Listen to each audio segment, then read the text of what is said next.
حضرت علی رضی اللہ تعالی عنہ گھر میں داخل ہوئے. صبح کا وقت ہے. حضرت علی رضی اللہ تعالی عنہ گھر میں داخل ہوتے ہیں. حضرت علی جب گھر میں داخل ہوتے ہیں تو عجیب و غریب حالت دیکھتے ہیں کہ فاطمہ رو رہی ہے.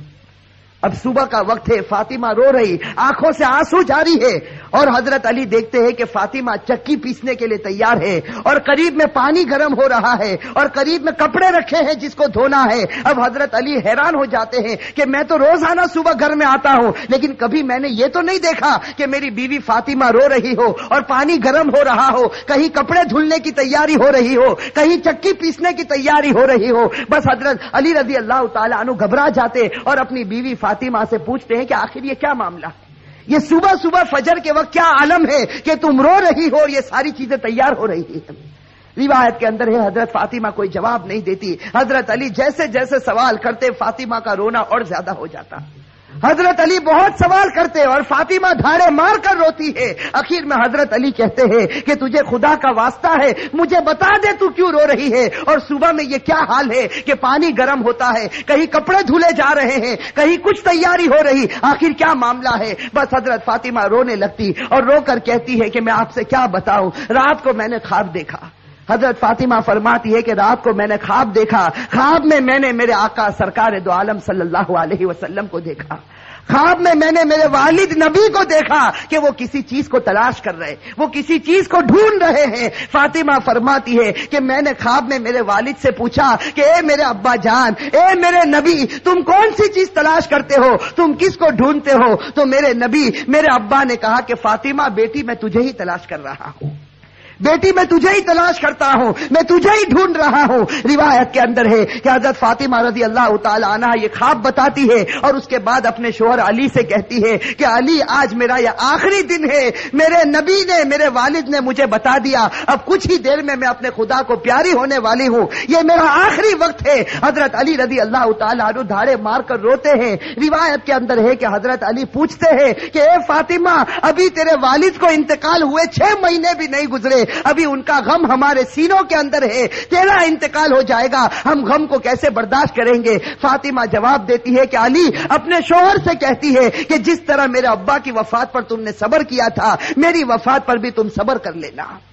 میری ماں بہنیں, اصل بات مجھے یہ بتانی ہے کہ حضرت فاطمہ رضی اللہ تعالی عنہا کی طبیعت خراب سے خراب ہونے لگتی ہے, بخار چڑھنے لگتا ہے. حضرت فاطمہ چکی پیس رہی ہے, حضرت علی ان کے ہاتھوں کو پکڑ لیتے ہیں اور کہتے ہیں کہ اب یہ بس کرو, آج تمہارا آخری دن ہے, تم ہمیں چھوڑ کر جانے والی ہو, یہ چکی کو پیسنا, یہ کپڑے دھونا, یہ پانی کو گرم کرنا, یہ سب تکلیف کیوں اٹھا رہی ہو؟ فاطمہ رو کر کہنے لگتی ہے, فاطمہ رو کر کہنے لگتی ہے کہ مجھے تمہارا بھی حق ادا کرنا ہے اور مجھے میرے بیٹے حسن اور حسین کا بھی حق ادا کرنا ہے. میں دنیا سے چلی جاؤں گی, میں چاہتی ہوں کہ چکی پیس کر جاؤں, کپڑے دھل کر جاؤں, اپنے بچوں کو نہلا کر جاؤں, تاکہ میرے انتقال کے بعد تمہیں کسی کے سامنے ہاتھ پھیلانا نہ پڑے, تاکہ تمہیں کسی کے سامنے ہاتھ پھیلانا نہ پڑے. روایت کے اندر ہے کہ حضرت علی ان کو سمجھا کر کھڑا کرتے ہیں, ابھی ان کو کھڑا کرتے حضرت علی رو رہے, فاطمہ رو رہی, اتنے میں وہ پیارے بچے حسن اور حسین گھر کے اندر داخل ہوتے ہیں. میرے بھائیو سوچو اس ماں کے دل کے اوپر کیا گزرتی ہوگی جو اپنے بچوں کو حسن اور حسین کو آخری مرتبہ دیکھتی ہے. حضرت فاطمہ دونوں بچوں کو اپنے سینے سے لگا لیتی ہے, حضرت علی رو رہے, فاطمہ روتی. ان کا رونا دیکھ کر وہ 2 معصوم بچوں کو رونا آ جاتا. وہ 2 معصوم بچے جب روتے ہیں اور اپنی ماں سے پوچھتے ہیں کہ ماں تو کیوں روتی ہے, اپنے باپ سے پوچھتے ہیں کہ ابا جان تم کیوں روتے ہو, علی کوئی جواب نہیں دیتے, فاطمہ کوئی جواب نہیں دیتی. فاطمہ صرف بچوں سے اشارہ کرتی ہے کہ تم میرے والد کی قبر کے اوپر چلے جاؤ, تم میرے نبی کی قبر پر چلے جاؤ. تاریخ میں یہ بات لکھی ہے کہ حسن اور حسین دونوں معصوم بچے ہیں, دونوں لاڈلے بچے ہیں, نبی کی قبر کے اوپر جاتے ہیں. ابھی قبر کے اوپر کھڑے ہوتے ہیں کہ اندر سے آواز آتی ہے, حضرت محمد رسول اللہ صلی اللہ علیہ وسلم کی آواز آتی ہے کہ اے میرے نواسے, تم اپنی ماں کے پاس چلے جاؤ, میرے پاس تو تم بعد میں بھی آ سکتے ہو, لیکن آج آخری دن ہے, اس دن کے بعد تمہیں اپنی ماں کا چہرہ نظر نہیں آئے گا. میرے بھائیو سوچو ان بچوں کے اوپر کیا گزرتی. وہ بچے روتے پیٹتے گھر میں آتے دیکھتے ہیں کہ ماں بھی رو رہی, باپ بھی رو رہا. یہ دونوں بچے آ کر رونے لگتے, اپنی ماں کے گلے لگ جاتے. روایت کے اندر ہے کہ فاطمہ کا بخار اور بڑھتا ہے. شام کا وقت ہوتا ہے. اب حضرت فاطمہ کو یقین ہو جاتا کہ اب میرا انتقال ہوگا, اب میرا آخری وقت آ گیا. میری ماں بہنیں کان کھول کر سنے. حضرت فاطمہ اپنے شوہر کو قریب میں بٹھا دیتی ہے. حضرت فاطمہ علی رضی اللہ تعالی عنہ کو قریب میں بٹھاتی ہے اور حضرت فاطمہ کہتی ہے, اپنے شوہر سے کہتی ہے کہ میں 3 بات تمہارے سامنے رکھتی ہوں. میری ماں بہنیں اس بات کو سنیں اور سوچیں کہ ہم اپنی زندگی کو کیسے بدلیں.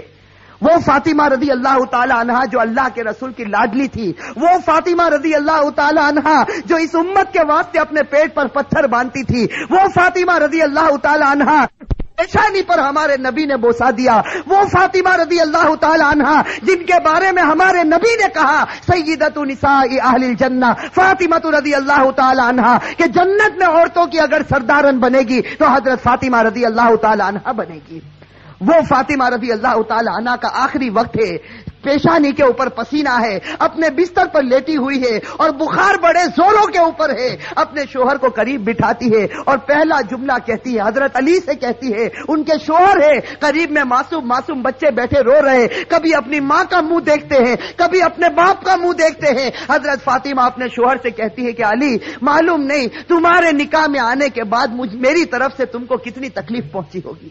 فاطمہ کہہ رہی کہ اے میرے شوہر معلوم نہیں جب سے میں تمہاری نکاح میں آئی ہوں معلوم نہیں میری وجہ سے تم کو کتنا دکھ اٹھانا پڑا ہوگا, تم کو میری وجہ سے کتنی تکلیف اٹھانی پڑی ہوگی. فاطمہ کہتی ہے میرے شوہر خدا کے واسطے میرے مرنے سے پہلے مجھے معاف کر دے.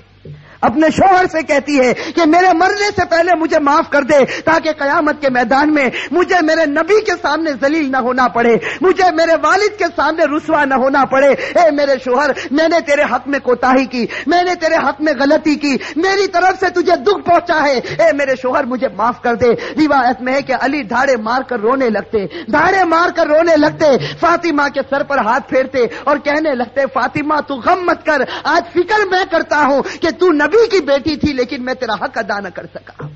تو نبی کی بیٹی تھی میں تیرا حق ادا نہ کر سکا. اور اس کے بعد علی ایک لمبی سانس لے کر رو کر کہتے ہیں کہ فاطمہ مجھے معلوم ہے جب سے تو میرے گھر پر آئی ہے تجھے 2 وقت کی روٹی کبھی نصیب نہیں ہوئی ہے. میرے بھائی اور روایت کے اندر ہے کہ فاطمہ رضی اللہ تعالی عنہا دھاڑے مار کر روتی ہے اور کہتی ہے, ایک دوسری بات کہتی ہے کہ میرے شوہر میرے انتقال کے بعد تمہیں جس عورت کے ساتھ نکاح کرنا ہو کر لینا.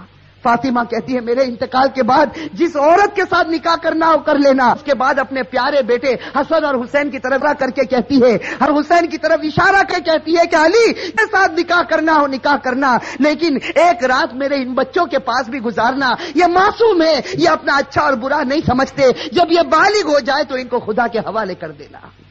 اور تیسری بات میری ماں بہنیں کان کھول کر سنیں, یہ ہمارے نبی کی بیٹی کی آخری وصیت, ہمارے نبی کی لاڈلی بیٹی کی آخری وصیت. حضرت فاطمہ رضی اللہ تعالی عنہا فرماتی ہے کہ اے میرے شوہر, حضرت علی سے کہتی ہے کہ میرے شوہر جب میرا انتقال ہو جائے تو کسی کو نہ بلانا, جب میرا انتقال ہو جائے, جب میری وفات ہو جائے کسی کو نہ بلانا. حضرت علی بڑے جوش میں آ جاتے اور کہتے ہیں کہ تو نبی کی بیٹی ہے اور تو کہتی کسی کو نہ بلانا. میں تو سارے مدینے والوں کو بلاؤں گا, میں انصار کو بلاؤں گا, میں مہاجرین کو بلاؤں گا, میں پورے مدینے کو تیرے جنازے میں جمع کر دوں گا. حضرت فاطمہ اشارے سے کہتی ہے کہ نہیں, میرے جنازے میں کسی کو نہ بلانا, میرے جنازے میں صرف تم ہوں گے اور میرے یہ 2 معصوم بیٹے ہوں گے, ان کے سوا میرے جنازے میں کوئی نہ آئے. حضرت علی پوچھتے آخر وجہ کیا ہے؟ حضرت فاطمہ رونے لگتی اور رو کر کہنے لگتی ہے کہ میرے والد نے مجھ سے کہا تھا کہ بیٹی پردے میں رہنا, میرے والد نے مجھ سے کہا تھا بیٹی پردے میں رہنا, میں نے میری والد کی بات کو پورا کر لیا. زندگی میں کسی مرد نے میرے بدن کو نہیں دیکھا, میں چاہتی ہوں کہ موت کے بعد بھی کوئی میرے بدن کو نہ دیکھے, میں چاہتی ہوں موت کے بعد بھی کوئی غیر آدمی میرے جسم کی طرف نگاہ نہ اٹھائے. میری ماں بہنیں آج اسی بات سے ہمیں شرم آتی ہے. آج ہماری ماں بہنوں کو کہا جائے کہ بھائی پردہ کر لو, اور ہمارے جوانوں کو کہا جائے کہ تیرا چہرہ ایسا بنا دے جو چہرہ تیرے نبی کا تھا, تو میرے بھائیوں ہمیں پسند آتا ہے؟ میرے بھائیو ہمارے جوانوں سے پوچھو کہ بھائی چہرے پر داڑھی رکھ لے، ہماری ماں بہنوں کو کہو پردہ کر لے، میرے بھائیو یہ ہمیں پسند نہیں آتا۔ بتاؤ اگر نبی سے سچی محبت ہوتی، فاطمہ سے سچی محبت ہوتی تو فاطمہ کی آخری وصیت ہے کہ زندگی میں کسی نے میرے بدن کو نہیں دیکھا، میں چاہتی ہوں کہ موت کے بعد بھی کوئی میرے بدن کو نہ دیکھے۔ روایت کے اندر ہے یہ تین باتیں کہہ کر فاطمہ ایک عجیب و غریب جملہ کہتی ہے اور ہمیشہ کے لیے خدا کو پیاری ہو جاتی۔ آخری جملہ حضرت علی سے کہتی ہے کہ علی آج میں نے روزہ رکھا ہے۔ میرے بھائیو سنو، حضرت فاطمہ کہتی ہے کہ علی آج میں نے روزہ رکھا ہے، خواب میں میرے والد میرے نبی نے مجھ سے کہا تھا کہ سحری علی کے دسترخوان پر کرنا، افطار انشاءاللہ میرے دسترخوان پر ہوگا۔ بس یہ جملہ کہہ کر فاطمہ ہمیشہ کے لیے اٹھ جاتی ہے۔ روایت کے اندر میرے بھائی اصل بات مجھے یہ بتانی ہے کہ آخرت کا معاملہ بڑا خطرناک معاملہ ہے۔ حضرت فاطمہ رضی اللہ تعالی عنہا کو کفن پہنایا جاتا۔ روایت کے اندر ہے وہ عجیب و غریب منظر تھا کہ جب فاطمہ کا جنازہ اٹھا، 6 مہینے پہلے ہمارے نبی کا جنازہ اٹھا تھا، اس وقت پورا مدینے نے غم منایا تھا۔ آج 6 مہینے کے بعد ان کی لاڈلی بیٹی خدا کو پیاری ہوتی ہے۔ روایت میں جب ان کے گھر جنازہ اٹھتا ہے، جیسے کہ ایک پائے کو علی نے اپنے کندھے پر ہے، دوسرے پائے بڑے بیٹے حضرت اپنے کندھے پر رکھا ہے، تیسرے پائے کو حضرت نے کندھے پر رکھا، چوتھا پایا دینے والا موجود نہیں، علی انتقال کرتے ہیں۔ اچانک صحابی سامنے سے نظر آئے جن کا نام ہم سب ہیں، حضرت ابو ذر غفاری رضی اللہ تعالی عنہ، وہ وہاں پہنچ جاتے ہیں۔ علی کہتے ہیں کہ خدا نے بھیجا ہے اور آج اللہ کے رسول کی لاڈلی بیٹی کا انتقال ہو گیا، تم ان کو کندھا دے دو۔ حضرت ابو ذر غفاری کندھا دیتے ہیں، یہ جنازہ اٹھ کر چلتا ہے۔ روایت کے اندر ہے وہ معصوم بچے رو رہے، وہ علی رو رہے، ابو ذر غفاری رو رہے۔ روایت کے اندر ہے کہ وہ قبر جہاں قبر کو کھودا گیا تھا، اب اس قبر کے اندر فاطمہ کو رکھنا ہے۔ میری ماں بہنیں کان کھول کر سنیں، جب اس قبر کے اندر فاطمہ کو رکھنا ہوتا ہے، حسن اور حسین جو معصوم بچے اپنی ماں کو جب قبر میں رکھنے جاتے ہیں تو بے چین ہو کر تڑپنے لگتے ہیں جیسے کوئی مچھلی بغیر پانی کے تڑپتی ہے۔ حضرت علی کی آنکھوں سے آنسو جاری ہے، داڑھی مبارک تر ہو گئی ہے، کپڑا مبارک تر ہو چکا، حضرت علی رو رہے، وہ معصوم بچے روتے۔ ان کا رونا دیکھ کر حضرت ابو ذر غفاری رضی اللہ تعالی عنہ کے اندر ایک حالت پیدا ہو جاتی۔ حضرت ابو ذر غفاری برداشت نہیں کر سکتے اس منظر کو۔ حضرت ابو ذر غفاری جب حضرت فاطمہ کے جنازے کو رکھنے جاتے ہیں تو قبر کے ساتھ میں بات کرنا شروع کرتے۔ ابو ذر غفاری اس قبر سے کہتے ہیں یا قبر، حضرت ابو ذر غفاری اس قبر سے کہتے ہیں یا قبر اتدری من التی جئنا بها الیک، یا قبر اتدری من التی جئنا بها الیک، هذه بنت رسول الله، هذه زوجة علی، هذه ام الحسنین۔ حضرت ابو ذر غفاری اس قبر سے کہتے ہیں کہ ایک قبر تجھے معلوم ہے ہم کس کا جنازہ لے کر آئے؟ اس لیے کہ حضرت ابو ذر غفاری سے برداشت نہیں ہوتا، وہ معصوم بچے روتے ہیں، وہ علی جیسا بہادر آج اپنی آنکھوں سے آنسو بہاتا ہے، تو حضرت ابو ذر غفاری اس قبر سے کہتے ہیں یا قبر، اے قبر تجھے معلوم ہے ہم کس کا جنازہ تیرے اندر رکھتے ہیں؟ یہ اس کا جنازہ ہے جس کو اللہ کے رسول کی بیٹی کہا جاتا، یہ اس کا جنازہ ہے جس کو علی کی بیوی کہا جاتا، یہ اس کا جنازہ ہے جس کو حسن اور حسین کی ماں کہا جاتا۔ روایت کے اندر ہے کہ ابو ذر غفاری جنازے کو رکھتے، یہ جملہ کہتے ہیں، قبر کے اندر سے آواز آتی، قبر کے اندر سے آواز آتی یا ابا ذر، اے ابو ذر، ھذا لیس بیت نسب ولا حسب، کہ ابو ذر یہاں خاندان مت گناؤ، یہاں خاندان اور رشتے مت گناؤ، یہاں تو یہ بتاؤ اچھے عمل کر کے کون آیا اور برے عمل کر کے کون آیا۔ میرے بھائیو یہ جو جملہ قبر کے اندر سے نکلا تھا یہ فاطمہ کے لیے نہیں نکلا تھا، یہ فاطمہ کے لیے نہیں نکلا تھا۔ حضرت فاطمہ بخشائی خدا کی بندی ہے، ہمارے نبی نے بشارت دی ہے کہ وہ جنتی ہے، لیکن یہ جملہ ہمارے لیے، ہماری ماں بہنوں کے لیے نکلا تھا کہ جب قبر کے سامنے تمہارا جنازہ آ گیا، اب یہ مت بتاؤ تمہارے پاس بنگلہ تھا یا گاڑی تھی، تم کون سے خاندان سے تعلق رکھتے تھے، تم کس زمین پر رہتے تھے، اب خدا کو کوئی پرواہ نہیں، اب تو یہ بتاؤ خدا کے رسول کو مان کر آئے ہو یا نافرمانی کر کے آئے ہو؟ اگر مان کر آئے ہو تو جنت کا باغ ہے، اور میرے بھائیوں نافرمانی کر کے آئے ہو تو اللہ حفاظت فرمائے، وہ جہنم کے گڑھوں میں سے ایک گڑھا ہے۔ میرے بھائیو اللہ ہم سب کی عذاب قبر سے اللہ ہم سب کی حفاظت فرمائے۔ میرے بھائیو آج سچی بات ہے، خاص کر کے میں اپنی ماں بہنوں سے کہتا، آج ہماری ماں بہنیں جب آپس میں جمع ہوتی ہے، دنیا کی باتیں ہوتی ہے، غیبت ہوتی ہے، چغلی ہوتی ہے، آپس کا حسد اور عداوت نکالی جاتی ہے، لیکن میرے بھائیو آج آخرت کے تذکرے ہم سے ختم ہو چکے ہیں، آج موت کے تذکرے ہم سے ختم ہو چکے۔ میں آپ سے پوچھتا ہوں کہ وہ حضرت عثمان غنی رضی اللہ تعالی عنہ جب غزوہ تبوک کا موقع ہوتا ہے، ہمارے نبی نبی فرماتے ہیں کہ عثمان تم کتنا مال لا سکتے ہو؟ حضرت عثمان اتنا مال لاتے کہ ہمارے نبی کو کہنا پڑتا عثمان بس کرو، تم نے خدا کے راستے میں بہت قربانی دے دی۔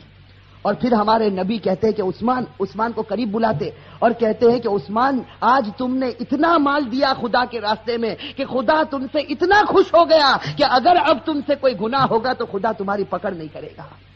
میرے بھائیوں کیسا سرٹیفکیٹ حضرت عثمان غنی رضی اللہ تعالی عنہ کو ملتا ہے، خلیفۃ المسلمین جو بنے۔ حضرت عثمان غنی رضی اللہ تعالی عنہ کو اللہ کے رسول کی طرف سے سرٹیفکیٹ ملا، عثمان اگر تیرے سے کوئی گناہ ہو جائے گا خدا تیری پکڑ کرے گا، تو نے اسلام واسطے بڑی بڑی قربانیاں دی۔ لیکن میرے بھائیوں ذرا حضرت عثمان کی تاریخ کو اٹھا کر دیکھیں، یہی حضرت عثمان جب مسلمانوں کے خلیفہ بنتے ہیں، روایت کے اندر ہے حضرت سعید ابن عامر رضی اللہ تعالی عنہ فرماتے ہیں کہ رات کا وقت ہوتا ہے، یہ امیر المؤمنین عثمان غنی رضی اللہ تعالی عنہ قبرستان چلے جاتے ہیں، رات کا وقت ہے، سناٹا ہے، حضرت عثمان غنی رضی اللہ تعالی عنہ قبرستان چلے جاتے اور روایت میں ہے کہ قبر کے پاس جا کر اتنا روتے تھے قبرستان میں جا کر حتی تبل لحیتہ، یہاں تک کہ ان کی داڑھی مبارک تر ہو جاتی تھی۔